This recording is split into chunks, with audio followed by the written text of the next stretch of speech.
Hello and welcome everyone to National Energy Code's Building Energy Seminar Series. My name is Ian Blanding. I'm with the Pacific Northwest National Laboratory. I'm excited to kick off this conversation about equity and energy codes and how we ensure codes and energy efficient buildings address affordable housing needs. So we had some discussion about this at the National Energy Codes Conference this year, if you could attend that. And that this discussion will kind of continue on from what we learned there.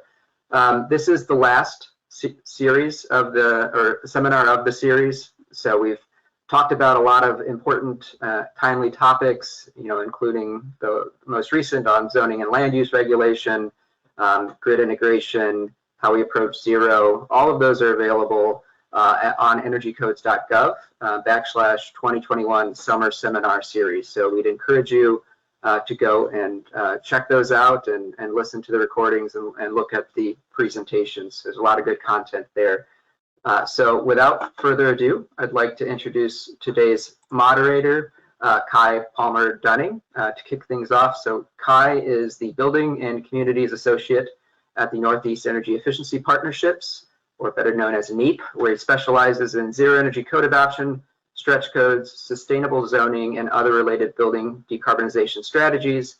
He also serves as the Director of Environmental Justice Outreach at Home Energy Efficiency Team in Boston, Massachusetts. Kai attended Morehouse College and Northeastern University, where he studied international relations and sociology. With the skills and expertise he has gained, Kai's goal is to pursue a career in urban planning and design with a focus on sustainability and equity. So Kai, please feel free to take things away. Thank you so much, Ian, and thank you, PNNL and DOE for hosting this important webinar, this important topic. So as Ian said, I'm the Buildings and Communities Associate at Northeast Energy Efficiency Partnerships. NEEP is one of 6 regional energy efficiency organizations. NEEP primarily serves the Northeast and Mid-Atlantic, and we provide technical assistance, resources, and other guidance to states, municipalities in our region on decarbonization codes and other related issues. So if you are in NEEP's region, feel free to reach out. We'd be happy to provide assistance. And if you're in one of the other RIO regions, feel free to reach out to your regional RIO. Thank you. Go to the next slide. So just a little bit of our mission and kind of what we work on. Go ahead to the next slide. So today we'll be joined by 3 amazing speakers to talk about the topic of equity and codes and how codes and code development, adoption, compliance, and enforcement can be a more equitable process for both states and municipalities. So looking at the connection between affordable housing, equitable decarbonization, and other issues, and how codes play an important role in that, and how to make that process more equitable for residents. So we're joined by Roger Kainu, Neela Ram, and Sunrisa Lucero. Roger Kainu, who will be starting us out, serves as an energy analyst with the Oregon Department of Energy. Roger has an extensive background in both public and private energy efficiency. With the Oregon Department of Energy, Roger is the lead for Oregon's home energy scoring program. He facilitates the Oregon's energy code stakeholder panel and performs training for residential energy codes to the industry. Roger is also the member of Oregon's regional solutions team, assisting communities for economic and community benefit. Roger has a bachelor's of science in business management, as well as an associate's degree in applied science and finance and real estate. Roger will be followed by Neela Ram. Neela currently serves as the climate advisor through the Natural Resources Defense Council in the Mayor's Office for the City of Atlanta, using the resources of the Natural Resources Defense Council through American Cities Climate Challenge. She is helping Atlanta leverage resources and opportunities to help the city achieve carbon emission reductions. Her current portfolio includes building decarbonization, cultivating and embedding equity in programs and policy, transportation, demand management, and exploring municipal renewable energy production. And finally, wrapping us up, Sonrisa Lucero is the Equitable Building Decarbonization Manager at Rocky Mountain Institute. She works to develop and lead strategies to build external partnerships that focus on integrating equity into building decarbonization policy. She directly supports equitable building decarbonization campaigns in multiple U.S. cities, represents Rocky Mountain Institute as a thought leader in change agent in building decarbonization policy, advocacy, research, and technical analysis, communications, and collaboration. She works to enhance engagement with local and national organizations focused on equity and justice. As an energy engineer with 14 years of experience, she brings with her deep knowledge of energy resources and all facets of sustainable building and their impact on the natural and built environment.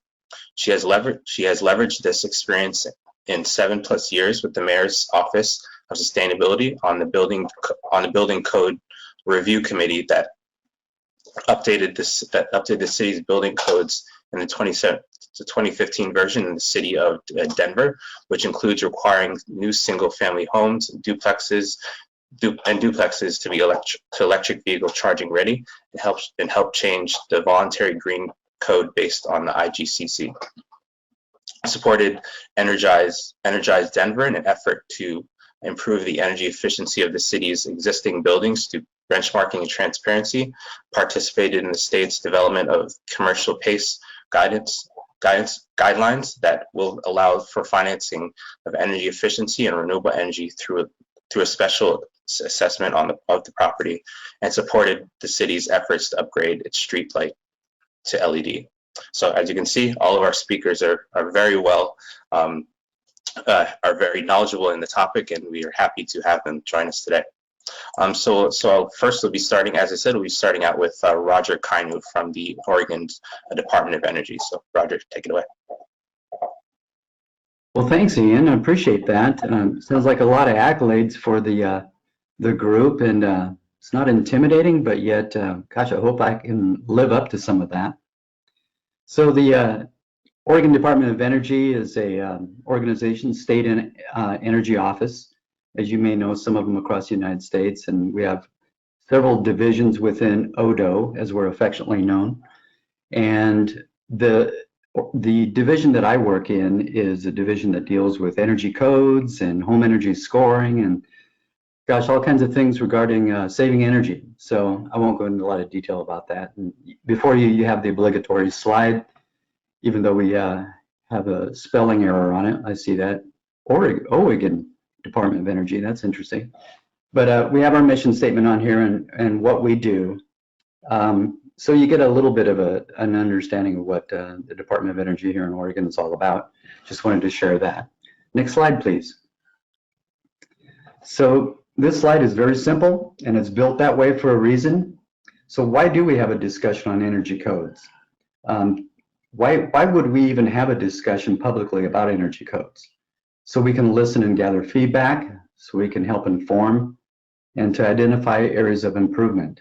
Seems pretty simple, but there's a lot of complications underneath those statements. Next slide, please. So to back you up in terms of what Oregon's been up to, we've been a leader across the nation in terms of energy code performance. I think our first statewide code was 1974, and from that we've just done really well in terms of building a high residential and high commercial energy performance in the code. And we get a lot of national attention, we get a lot of local attention, but what we thought we would do, but by the way, the Oregon Department of Energy is not the regulatory body for developing energy codes. That's our Building Codes Division. But as the Building Codes Division began operating and doing really great work, there wasn't a lot of outreach. There wasn't a lot of public communication. So the Department of Energy stepped in and said, basically, hey, how about if we help you with facilitating that outreach? And what we did is we set up a stakeholder panel, as you see before you, the Oregon Energy Code Stakeholder Panel. And it brings together all kinds of stakeholders talk about issues and thoughts. Like most of the building science meetings that I facilitate and have been involved in Oregon, who shows up at those types of meetings but the people that already know the topic? And in Oregon, we have no lack of those sort of advocates that want to move the energy code even further along. Even though we're a top performer on a national level, there's a lot of folks out there that would like us to do even better. And we'd like to make that real clear to all the people out there in the public that we're doing what we can. What does better mean? And so what we get is we got a lot of people attending our stakeholder panel that brought together new proposals and that sort of thing, and really appreciate that. And we get into huge discussions about what are the inputs and the assumptions when you evaluate an energy code. I mean, what the ACH is in any particular home and those kind of things. Most of you on this call will understand what I'm talking about. So that stakeholder panel began 18 months ago, and now it was meeting monthly to kind of get the group rolling. And as we came along, we realized that we didn't need to meet so frequently, so now we meet quarterly. And we discussed the current energy code issues. Some of them are directed by executive orders from our governor to meet certain reductions in greenhouse gas and certain reductions in consumption in a home or a commercial space by a specific year. And we also discussed current energy code performance, how Oregon is doing all along the way. And as I indicated, it's not always an agreeing audience that we have on the line. And so you get into some discussions and comments are made oftentimes, and a lot of terms are thrown around.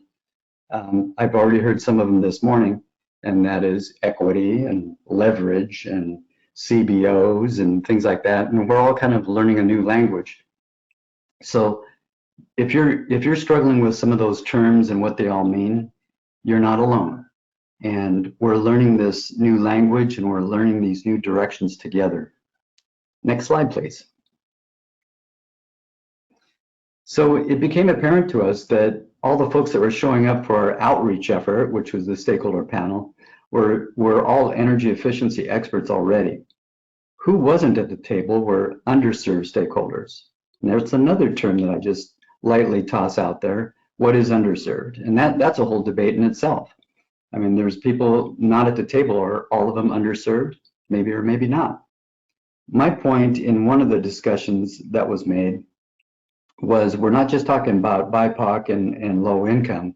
We're also talking about rural customers that have no connection with the metropolitan area of our state, who drive a lot of the code decisions.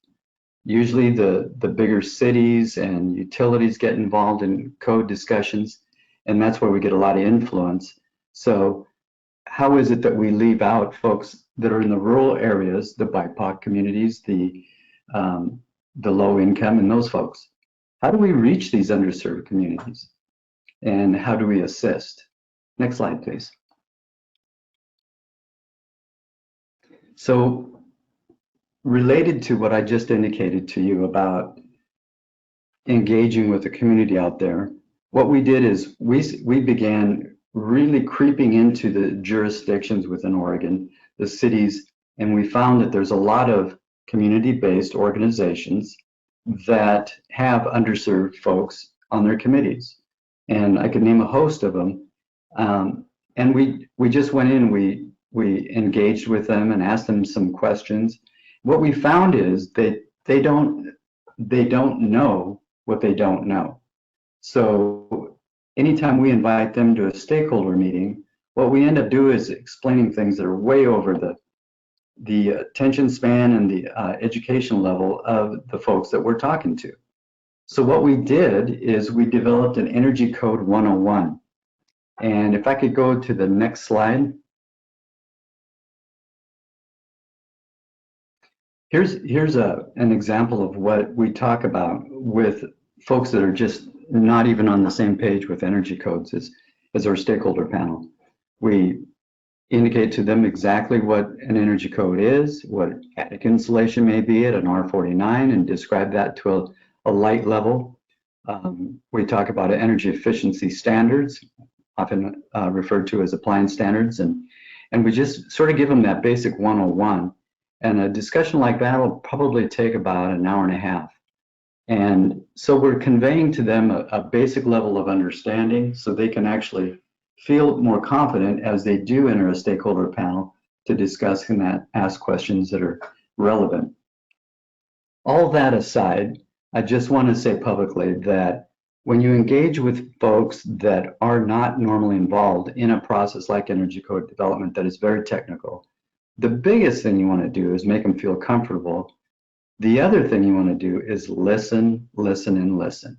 Highly important. And then if you're going to listen to somebody, you probably ought to do something about it. And that's what we've done. We've had a couple of meetings now with the quote underserved markets, and it is amazing the questions that they will come up with once you describe what energy codes are, so they have that understanding. The questions that they come up with are just something that you would never think about. And they can also even reaffirm some of the things you might have perceived, like, does housing size matter in an energy code development process? Should we be looking at different energy codes for a 1,200 square foot and lower house, or should we be looking at energy codes that are different with, let's say, 1,800 to 2,500 square feet? Those things matter, and how would they affect that underserved community? So if you can go to the next slide, I'd like to just show some of the other things that we talk about. In our Energy Code 101, we describe what agency is the regulatory agency and what the role of our ODO does in an advisory capacity. Next slide. And then we show them this slide. Oh my gosh, if this slide doesn't scare off enough people, I don't know what will. So these are all the entities that work together to develop code from our perspective, and it's not totally inclusive, but you can see there's an orange box under communities here, and that's where the community that we're speaking to resides. So as we get better at doing Energy Code 101s and gathering information from folks we never talk to, we'll go ahead and fill out this box along the way and hopefully drive more interest, more education to those that we're trying to serve. So that's all I have for you today. I've given you several more slides if you want to look through our Energy Code 101. I just want it to be out there for your investigation. And if you have any questions, let me know.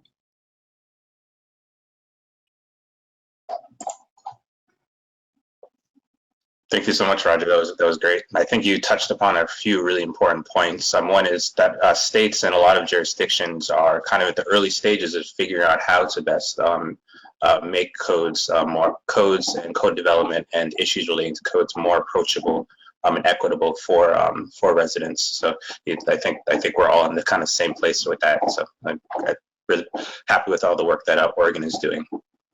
So next we have Neela Ram that will be speaking on work she's doing with the City of Atlanta.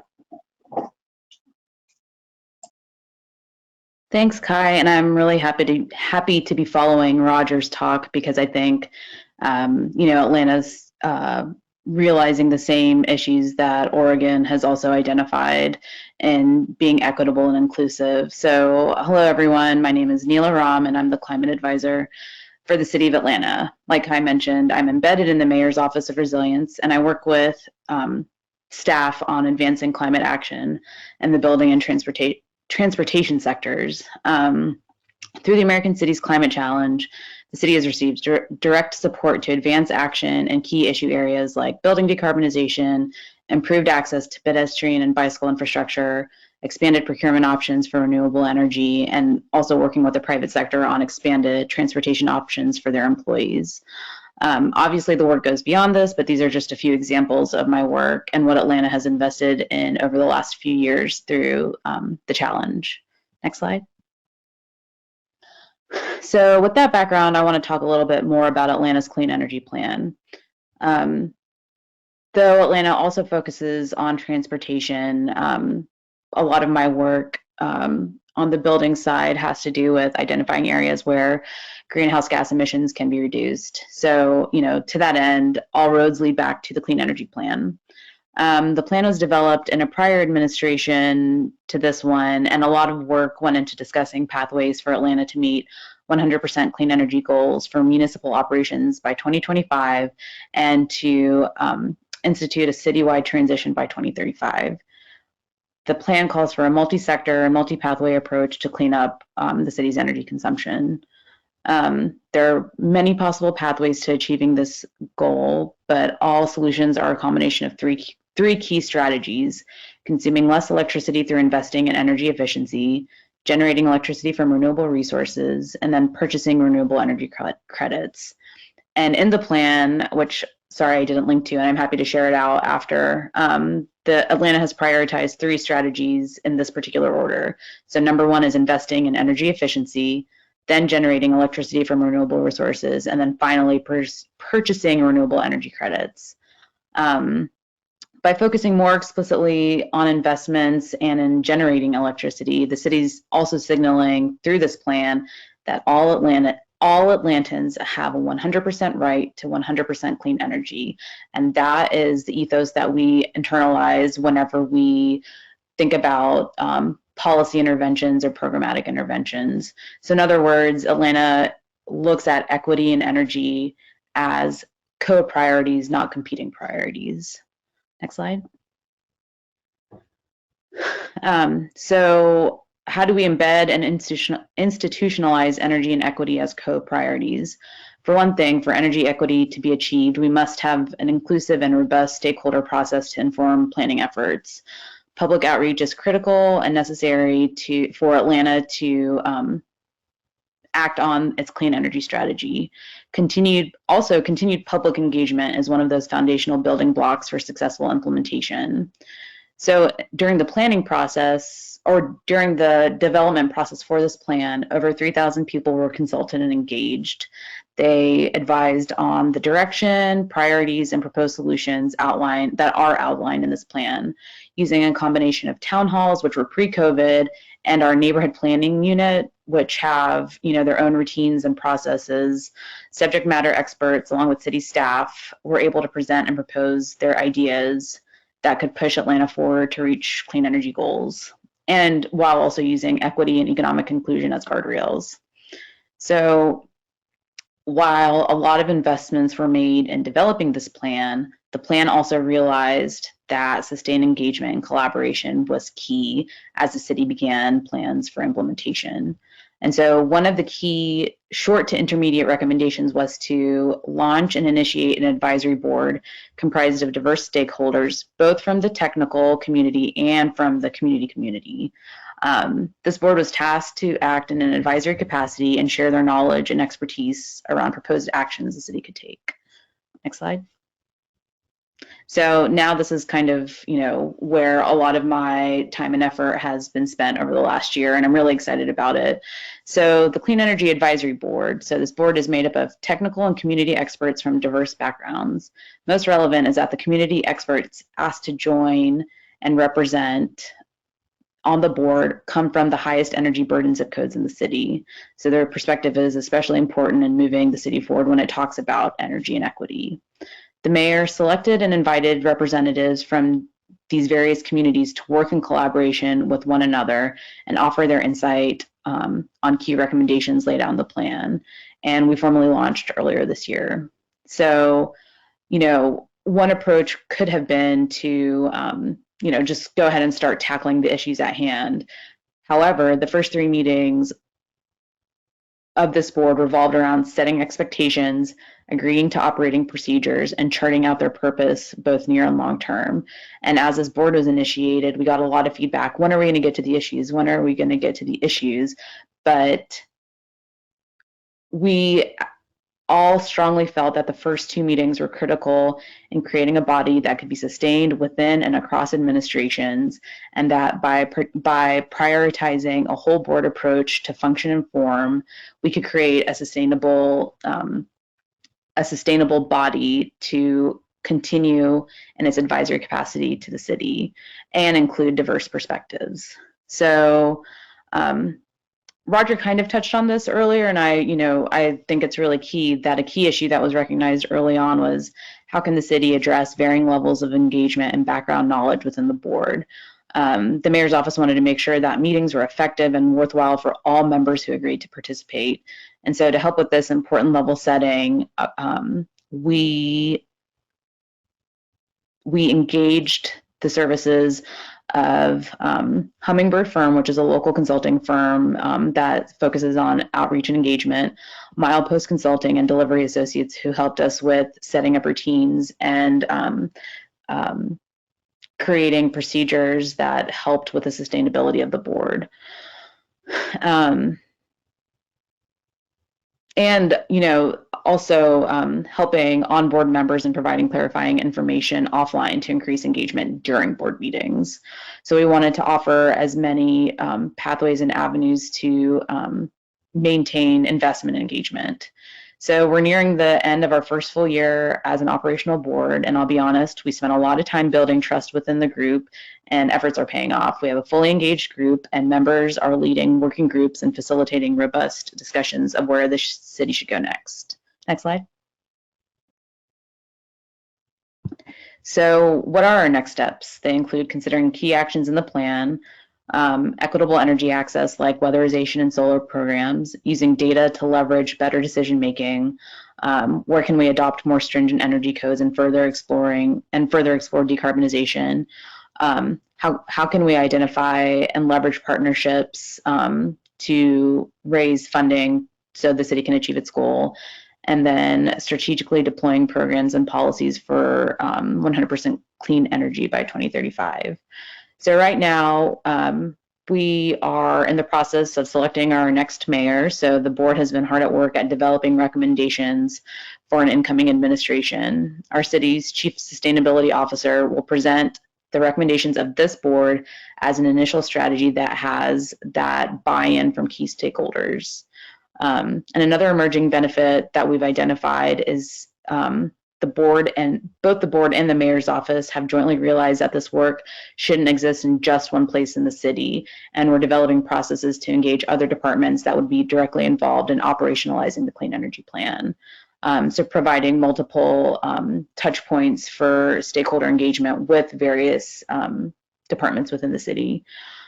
We found that by empowering the advisory board, we're building transparency into the process for future policies and programs. And this board has shown that sustained stakeholder engagement is not only possible, but necessary for action. We're excited about what comes next and the related plans that can be deployed and carried forward across administrations. Happy to answer any questions, and here's my info if anyone would like to get in touch. Thank you.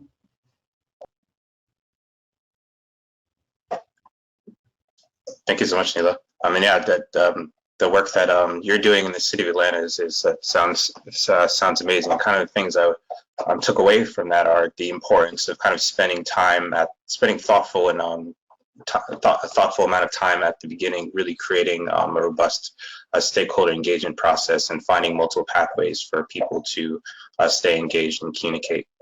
Thank you. So and finally, we'll have Sonrisa wrapping us up.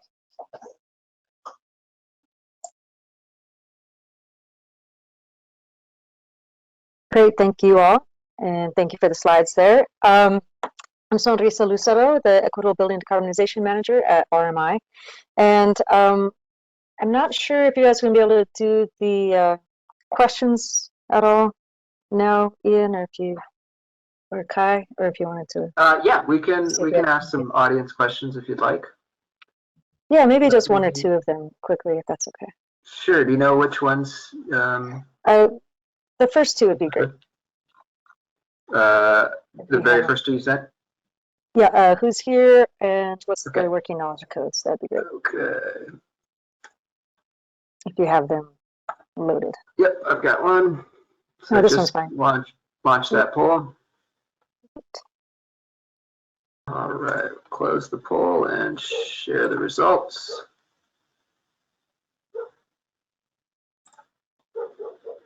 All right, so pretty good representation, a lot of architects, engineers, and state, local, and federal government universities. Great. Okay, and Thank you. The next one.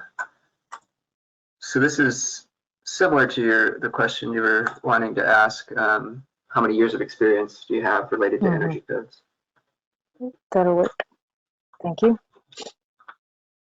All right, closing the poll, and we will share. So, you know, pretty good mix again, but a lot of folks that are kind of new to code, so that's great.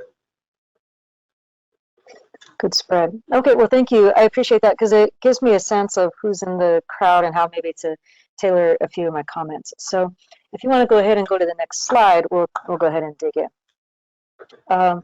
So as many of you know from our poll, you know, most of us are using, a lot of cities, a lot of states are using the International Construction Codes, or the ICC, the I codes, which is a suite of codes. There's a whole bunch of them, of which one is the International Energy Conservation Code. And a lot of them are designed not for equity. They're not designed for advancing sustainability, for climate action. They're designed for enhancing safety, health, and welfare of people. They are intended to not unnecessarily increase construction costs. They're trying to preserve innovation, allow a freedom of design, allow new materials or construction methods to enter into the market, and also not show preference to any particular type of product or market. They also establish a floor. They're not creating a ceiling for what we're trying to do. So it's really the minimum. What's the least? Sometimes we would talk about what's the least bad that you can get away with, right? Or the most bad you can get away with on these buildings. Either way, how you want to look at that. There are opportunities for higher voluntary performance pathways, both within the code and then also through a different process, like a voluntary code that the city of Denver has done, or other building performance standards that are in other places. That could be a companion code, which you can talk about in a minute. There's also some really interesting politics that many of you are probably familiar with that happened this year with the development of the International Energy Conservation Code, the IECC. It is now going to be updated as a standard, which means that the decisions on how that code is updated will be made by a board and not by government officials that would vote in an election, as had been done previously. For those that are big wonks into energy code development, this means something important to you. The reason I bring up this process a little bit is because this is the largest group of subject matter experts that get together and bring their expertise to creating a code across construction methods, across energy use, water use, structural considerations, fire considerations, and so on. And so this really allows a deep level of expertise to be universally spread or available across the country. And a lot of people depend on these codes, and so as at least a starting building block. If you do not want to use the I codes, you don't have to. Some jurisdictions have made their own codes, like California has done with their Title 24. And some of these codes are adopted, at state levels, and something different might be at the local level, and so on, depending on your own legal authority within your jurisdiction. So let's see, next slide. So now, what are some of the things that we're trying to do with codes in our current time, in our current days with climate change happening? So one element is resilience, and this is both from an equity standpoint as well as just from a climate adaptation standpoint from any building occupant perspective. One part is that in your codes you're adopting your baseline weather information in your code.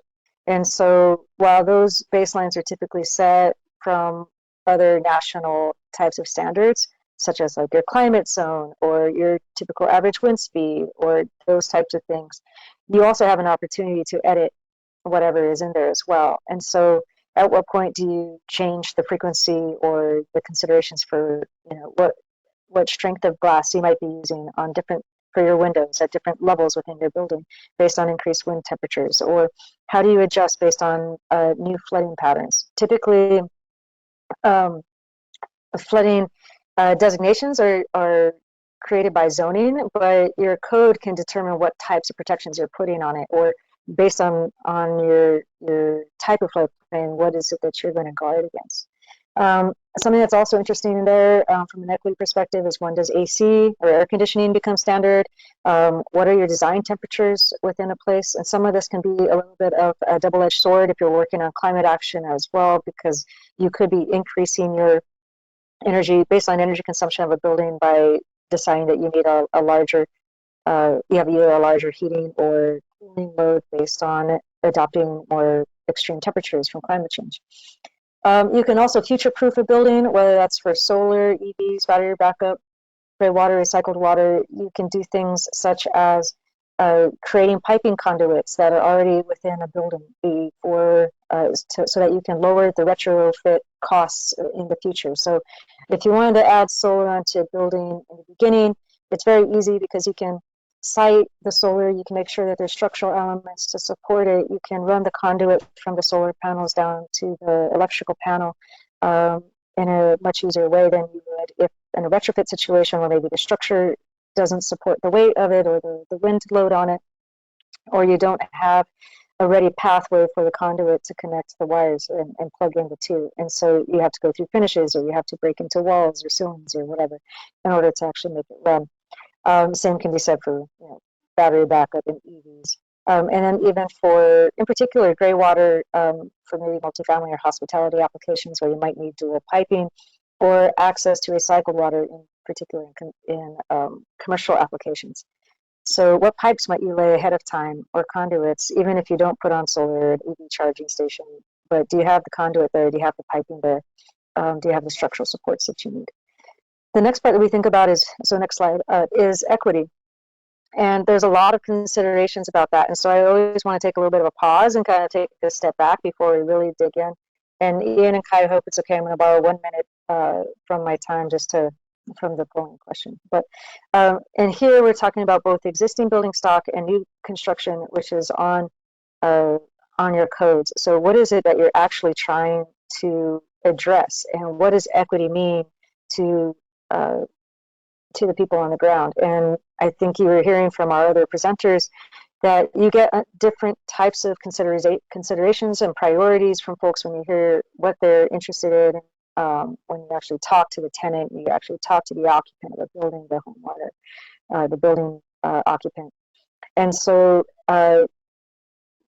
oftentimes we're thinking about an existing building stock that's in your mind, and that's what's setting your baseline, and that can be poor air quality, whether that's indoors or out. It can be mold or unsafe conditions, lack of extreme weather preparedness, heat islands, vegetation. So some of these things are both inside the building, and some of them are also external to the building. You can be thinking about affordability, whether that's based on energy, or also making sure that your rent doesn't go up based on improvements that are going into the house, and that you're not going to no longer be able to afford where it is that you live. There's also, people think about their buildings typically in context of their environment, of their neighborhoods, of their community. It's not just the building by itself. And so there's usually context to other services, whether that's healthy food or transportation. There's always tenant versus owner considerations, in particular around sharing costs, whether that's the rent from investments, or if that's like if I'm the building owner and I upgrade it and I have tenants, will I pass the cost of that upgrade onto the tenants, and does that lead to displacement or gentrification issues? Or do you have a mechanism to pass the savings from upgrades onto the tenants, whether they can actually see their utility bills lower? In electricity, that's generally the case. You have separate meters, but for water or for gas, that's not always the case, where sometimes there's common meters across the building. So yeah, and there's a balance that we're always trying to do on payback between upfront costs and costs over time. So next slide. Next slide, please. Thank you. And so let's see if I can, I know I'm running out of time here, so let me try and speed this up. What we've done in the city of Denver is we followed the national adoption process, or what we had done in the city of Denver is to adopt the national process, which is typically an 8-step process that includes public proposals for amendments to the code. So you change the code through amendments. It's not like you redesign the code from scratch, as many of you probably here know. There's public debate on that. There's a technical review committee that kind of gives the final recommendations. There's public comment on those recommendations, and then a final voting by some type of body. Denver has modeled that scenario. Sorry, this is like making lots of noise. But there has procedural challenges to this, which have been expressed by our other speakers, so I'm not necessarily going to go into that. But the one thing I do want to add is that the charge of the committee is sometimes not inclusive of climate goals or equity goals. And so many times they might be saying, what is our directive? Do we have the authority to make this change? Can we be more aggressive or not? And so sometimes that's a big challenge, even with the committees that are in there, even if they are willing to push or to, even if they're amenable to equity and to climate action. And then also the scope of the code is sometimes limited. It's only so much that you can impact with a building code. Next slide. So what I want to say is with the standard code, there's certain things that you can definitely address very directly. There's contextual environmental conditions that can also be addressed. In particular, I want to focus on indoor air quality. There's an opportunity for air tightness, both at the envelope and interior walls. And so if you're considering a location that has an ozone unattainment area, as many places are, there's increased issues with PM 2.5, especially with forest fires that we've all been experiencing, and so on. Air tightness of the envelope is incredibly important consideration, as well as filtration, and making sure you have adequate filtration, which can be put in the building. Interior walls are also important as far as not receiving pollutants from your neighbors, especially if you're with a shared wall scenario. So that's really important. How you design your entrances, if you have a vestibule, if you have walk-off areas, how much ventilation you provide to the space, what is the filtration on that, how much outside air are you bringing in. You can touch the appliances. Many gas combusting appliances are contributing to indoor cases of asthma and to other poor health outcomes for people within buildings. And then finally, you can address some furnishings such as paints or flooring products, the wood products that that are part of the construction materials as well, to making sure they're not off-gassing dangerous chemicals. And then I'll leave you with the point here of the new frontier is really is leaning into the International Grade Construction Code. That is based on the LEED rating system, and you can address all types of other areas that are really important to the occupant experience within the building. You can address comfort, sound, daylighting, heat islands, vegetation, light pollution, recycling, EVs, and all kinds of things beyond that, in addition to just the typical energy efficiency and water efficiency that we're used to addressing with the codes. Denver has adopted a stretch code, which might be worth you all checking out. It is on the ICC website. If you filter the codes for Colorado and for Denver, you'll see the stretch code that's there that goes into all of these different topic areas. And then I'll skip the next slide and I'll just end with the final one there, because I know I'm out of time. But I'll say is that codes can't go alone. You really need to package kind of wraparound services for them. You need to make sure that you have some kind of implementation cost assistance for the upfront costs that could be there. Usually we've depended on utility rebate programs. Colorado and Denver have done the property assessed clean energy financing for both existing and new construction. And then you can also braid, or we call it braid and stack, and RMI should be releasing a tool here shortly on how to braid and stack federal, state, and local funds for at least for existing building retrofits and upgrades. And then we do anticipate a lot of money going into building upgrades through the Build Back Better and infrastructure bills.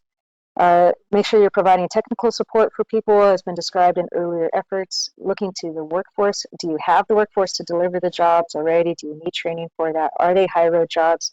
Are you looking to minority business enterprises and women-owned business enterprises?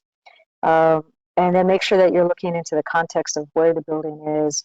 Has it been a bit, is it subject to redlining? Has systemic racism impacted it? Do you have higher incidence of asthma? Is it next to a highway where air pollution is more difficult, and so on? Is there a high utility burden area, or just income inequality and stress?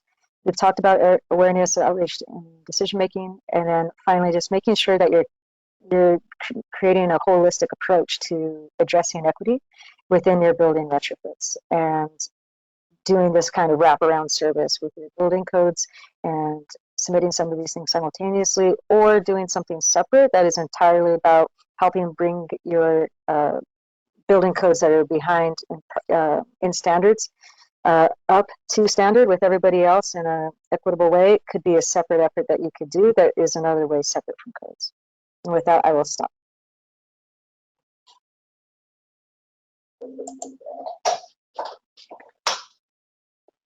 Thank you so much, Teresa. That was great. I definitely provided kind of like a 10,000-foot view of where things are and what the different considerations that states and municipalities need to consider in order to make codes and the code process more equitable. Thank you. So we have a number of questions from the audience. So we can start with. So we'll start with a question for Sunrisa. So how does the changing code, how does changing the energy code from a code to a standard impact the requirements? So a board versus government vote, how does that change the requirements one way or the other? So I think they're asking what is the difference between the standards process and the governmental process with the energy code as it's changed from 2021 to 2024.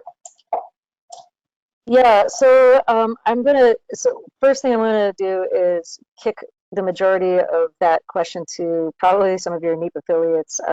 The ones that I usually lean into is SWEEP, which is in the region that I'm in, and Jim Myers from there is really great. He even has a blog on this. You can go to the SWEEP site and research his blog.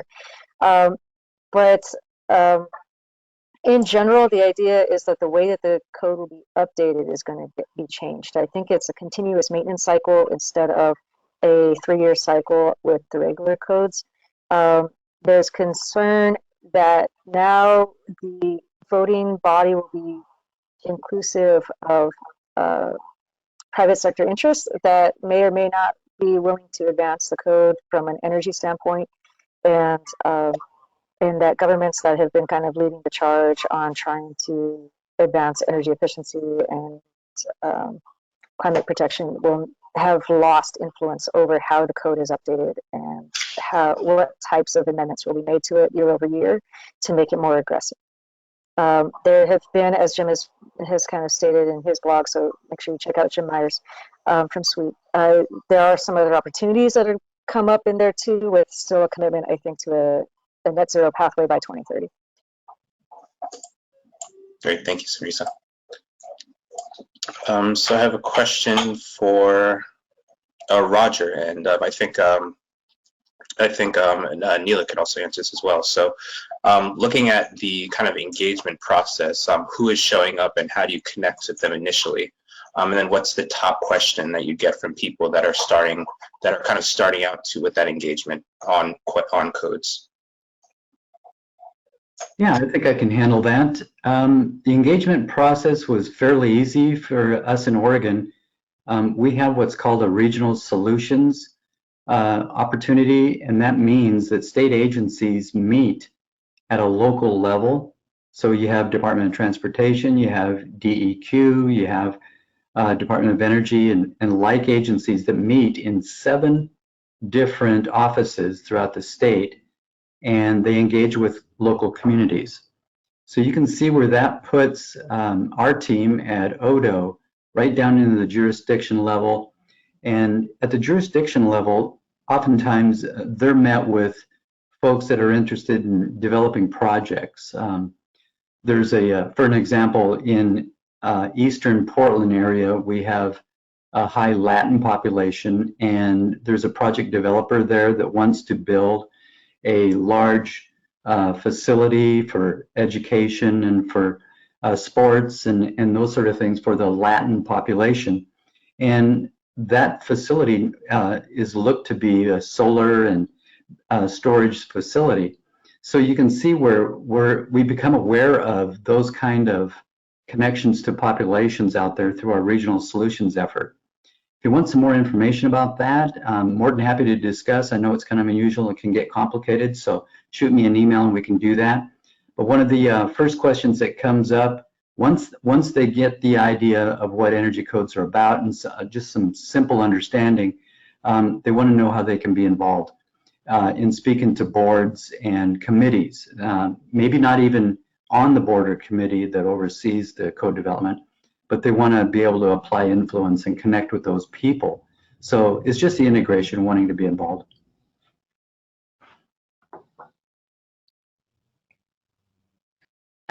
So just to add a slightly different perspective is that, our Clean Energy Advisory Board includes community representatives from those high energy burdened zip codes in Atlanta, and they are incorporated into this board to co-create recommendations, as opposed to, internally developing those recommendations and then engaging the community.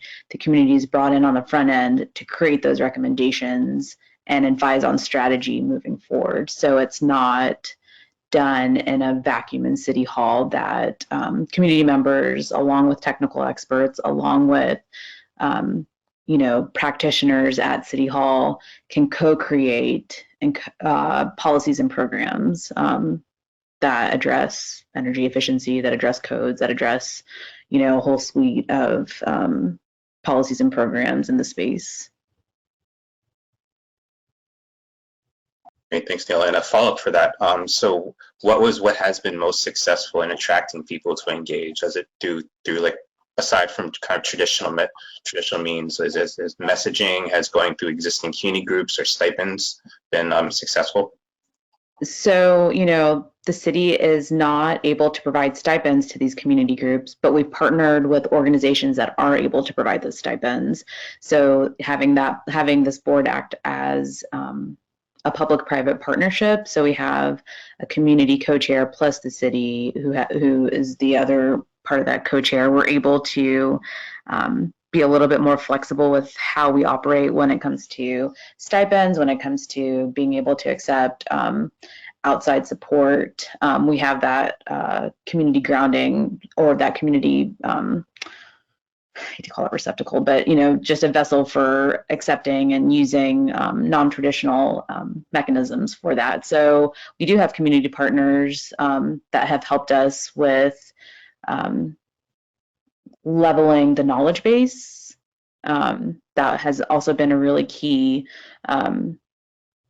component to our outreach that has really helped. We talk a lot in acronyms. We use a lot of very specific terminology that can exclude a lot of communities. And we were very intentional at the beginning by explaining what we were trying to do in a very inclusive manner, having sessions with community members that talk about the clean energy plan. I mean, when I read the clean energy plan, it's still very highly technical. So being able to translate what that means to a diverse set of audiences has been incredibly helpful. And leveraging trusted relationships with community organizations to help with those conversations has also been key. Thanks, Taylor. And we have a couple minutes left, and I have a great question I think all of you can kind of chime in on. So how do you balance the needs for technical proficiency with expanding participation and engagement? So we're gonna start with, how we start with Roger. Ooh, that's a tough question. But I think leaning on the folks that are technically expert is really the key. And then having a facilitator in between those people and the public that may not know how to do that and what the answers are. I think having a facilitator in between the two is always necessary, and that facilitator building trust. So that when the facilitator says, no, the experts got it and we need to let this go, the community can understand that and feel comfortable with that answer. So I don't think it's even a matter of trying to build technical expertise at the community level. It's more of having them trust that the technical experts are on the right track. Thanks, Roger. Hila? Yeah, I'd agree with Roger. It's just having that bridge between, the technical aspects versus what implementation looks like on the ground, and having a third-party facilitator encourage those discussions and make sure that both sides, not that it's just technical to community, but that it's a two-way street of creating trust and creating, co-creating what implementation looks like. not losing the benefits, but also making sure that implementation makes sense for the community it's trying to address. Thanks, Neela. And just to summarize the question again, so how do you balance the needs for technical proficiency with expanding participation and engagement? Sonrisa? Yeah, you know, one of the things I think would have been and has become increasingly useful for us, or at least before I left the city, was to have a little bit of a government mandate or a mandate from the people to know what is their priorities. And so I think if you're able to connect with folks and have a conversation about them, what is their priority within their lived environment, then that gives the directive and the mandate to the technical committees that are working through this. So we would run into that where people didn't feel like they could act in a particular direction or that they should. And so I think that would be super helpful. And then also there are people that are technical enough that can be on these boards. I think sometimes we get a little elitist in them and think that, you know, there's nobody that can know what we know, when folks can catch up pretty quickly. And so I think being able to still have that representation in the technical spaces is possible and should happen. Thank you, Sonrisa, and thank you everybody for those thoughtful answers and for your presentations. So we're going to wrap it up now. So I'll kick it back to Ian. Yeah, thank you again to all of our great speakers and to Kai for moderating this session. It was really, really excellent. So I learned a lot. Just want to summarize, this is the last seminar of this series. And so if you're interested in finding out kind of what else we talked about during this series, please check out energycodes.gov 2021 seminar series, summer seminar series, and you can look at the recordings there. So thanks again, and please stay tuned in the future for more webinars on energy codes and equity and other great timely topics. So thanks to everybody for joining.